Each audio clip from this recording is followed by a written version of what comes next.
Watch this video to learn how to play Section 2 of Allegretto in C major by Christian Gottlob Neefe. This is part of RCM Level 2 Repertoire List A. Before you begin watching this video, there are two things you should have previously done. You should have previously watched the demo video that shows the piece being played so that you can see and hear it. And you should have also completed the lesson video for Section 1.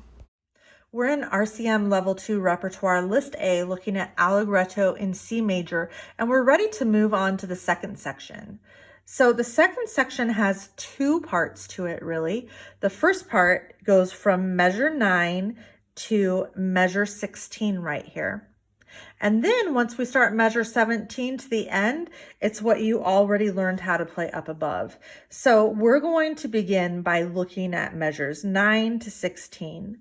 This first note right here is a G. So you are going to be moving your hand up an octave to the next highest G that is up there. You'll notice that we have accidentals in here that we really need to pay attention to. So there's B flats here, there's a G sharp there.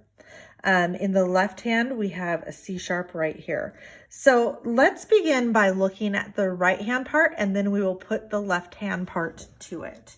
So on the piano, this is middle C. My right hand is going to be up here, so 2 octaves above middle C. It's a G, C, C, B flat, A, G sharp, A. That's the first phrase. Go ahead and try that with me. 1, 2.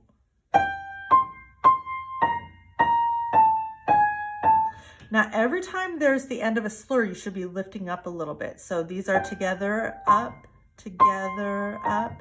all together here, and then up. Good. Let's try that one more time together. 1, 2.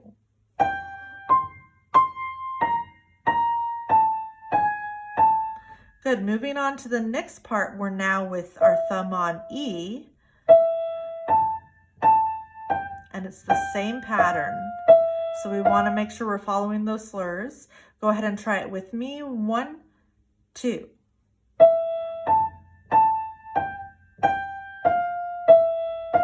Good. And now we have our thumb ready for the next spot, which is D, and we do the same pattern here.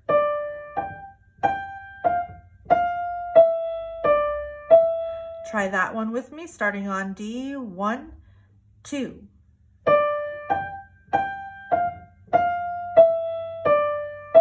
Now this is a little bit different. Our thumb is going to condense next to our third finger here. And we go 3, 5, and then we're going to come down the scale. Third finger over. So let's try that. We were just like this, and we just played E, so our thumb comes close. Okay, let's do it together now. 1, 2.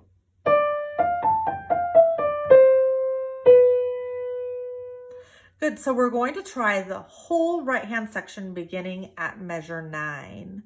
1, 2.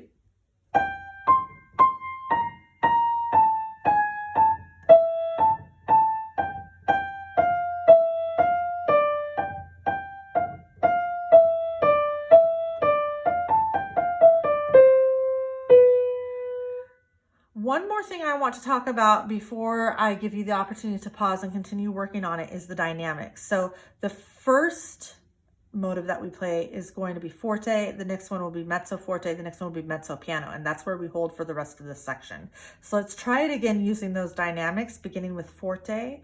1, 2. Now mezzo forte. Now mezzo piano.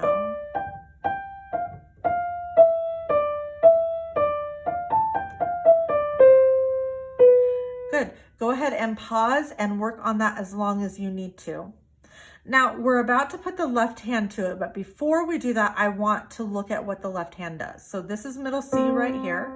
Your left hand is starting on E, an octave below, with a second finger. And you'll play E, then you'll go to F. Do this with me. And then you'll go to C sharp with your third finger, and D with your second, fourth, and C with your third. And then your first finger should still be on F. We're going to bring your third finger to D, your thumb to G, and your fifth finger will play a G lower. Let's do that one more time together, and then we'll put the hands together. 1, 2, E, F, C sharp, D, B, C, F. Bring your third finger to D and G, stretch. Okay, we're going to put it together now a little more slowly.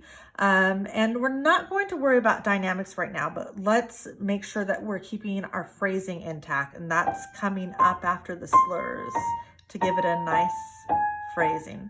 Okay, 1, 2.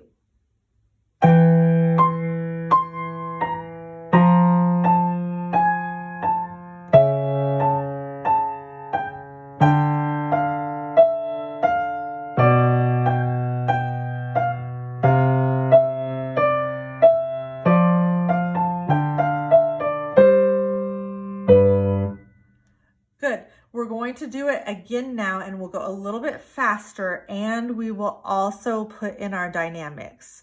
1, 2, forte. Mezzo forte. Mezzo piano.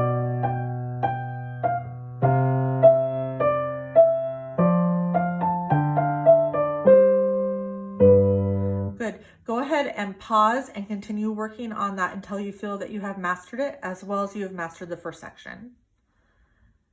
Now, let's look at what happens from measure 17 to the end. So this is the same as the beginning. We're just going to play through it. It's where the mezzo forte sign is in the next to last line. That's where we're starting. That is measure 17. 1, 2.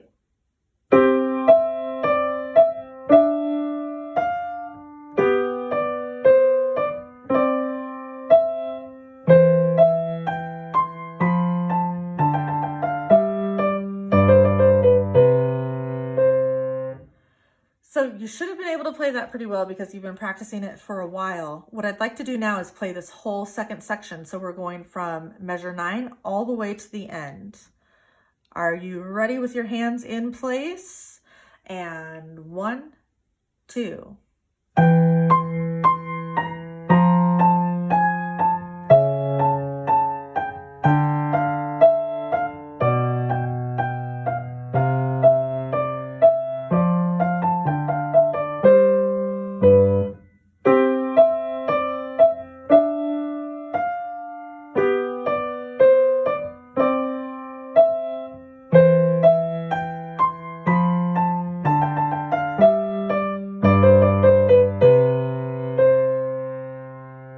And that is the entire second section. Here is your practice plan for the second section of Allegretto. This practice plan is based on mastery, which means that you should master each step before you move on to include the next one. You should practice this for 5 to 10 minutes a day. This should include practicing the section 1 that you already know a few times to keep it sharp as well. First, you will work on measures 9 through 16. Then you will move on to play measure 17 to the end. Next, you will combine all of that into one section. And finally, when you feel very good about that, you will play the piece as a whole. Quick reminder of our mastery checklist. Mastery feels like consistency, accuracy, precision, and ease. Every day when you finish practicing, you should assess where you are on this checklist. Which components do you have that you are meeting every time, and which ones need more focus? And that will help you set your focus for your practice moving forward. Great work on Allegretto section 2, and good luck on mastering this piece.